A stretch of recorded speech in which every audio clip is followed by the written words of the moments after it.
एक दफा की बात है। सूरज नाम का किसान एक खेत में काम किया करता। किसान के दो बेटे श्याम और राम थे। बेटे जो कुछ भी नहीं करते थे। सूरज का बड़ा बेटा श्याम था, जबकि छोटा बेटा राम था।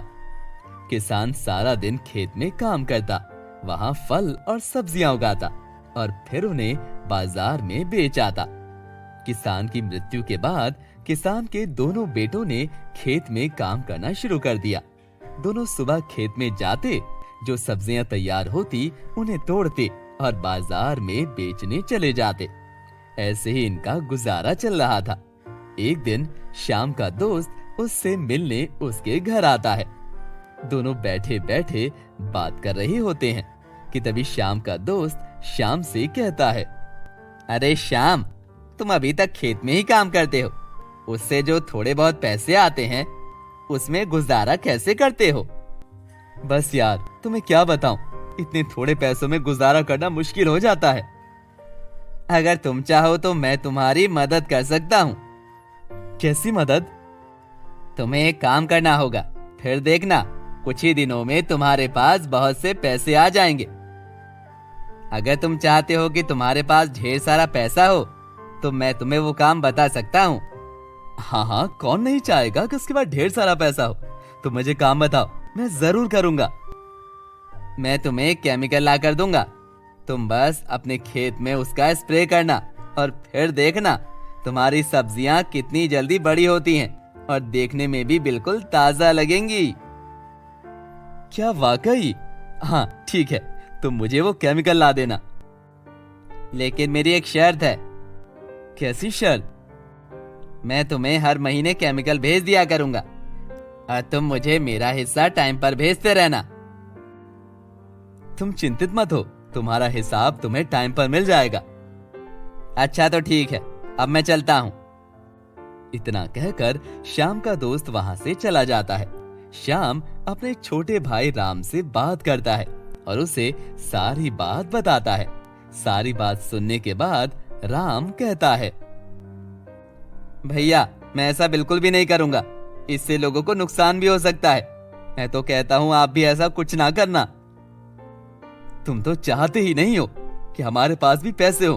तुम तो सारी जिंदगी गरीब ही रहना चाहते हो, लेकिन मैं तो सारी जिंदगी गरीब नहीं रहना चाहता। अगर तुम ये काम नहीं करना चाहते तो मत करो, तुम अपना खेत अलग कर लो।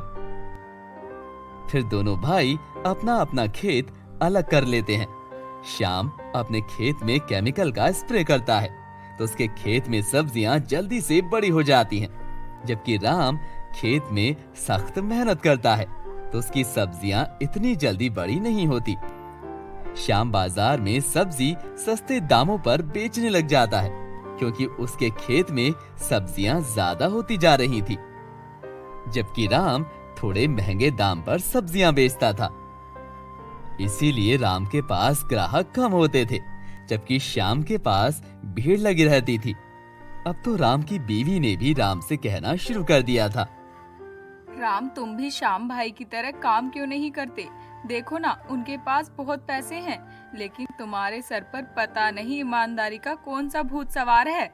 पिताजी ने हमेशा ईमानदारी से काम किया था और मैं भी ईमानदारी से ही काम करूंगा। भाई की तरह से पैसा मैं नहीं कमाना चाहता। एक दिन भाई को भी इस चीज का एहसास हो जाएगा कि वो कितना गलत कर रहे हैं। कुछ ही दिनों बाद गांव के लोग बीमार होना शुरू हो जाते हैं। राम ने श्याम से आकर बात भी की कि अब तो ये काम छोड़ दो, गांव के सभी लोग बीमार हो रहे हैं। लेकिन श्याम ने राम की एक ना सुनी।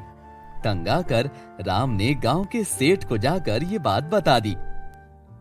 तो सेठ ने आकर श्याम से पूछा तो श्याम मुकर गया और कहा कि ऐसी तो कोई बात नहीं है।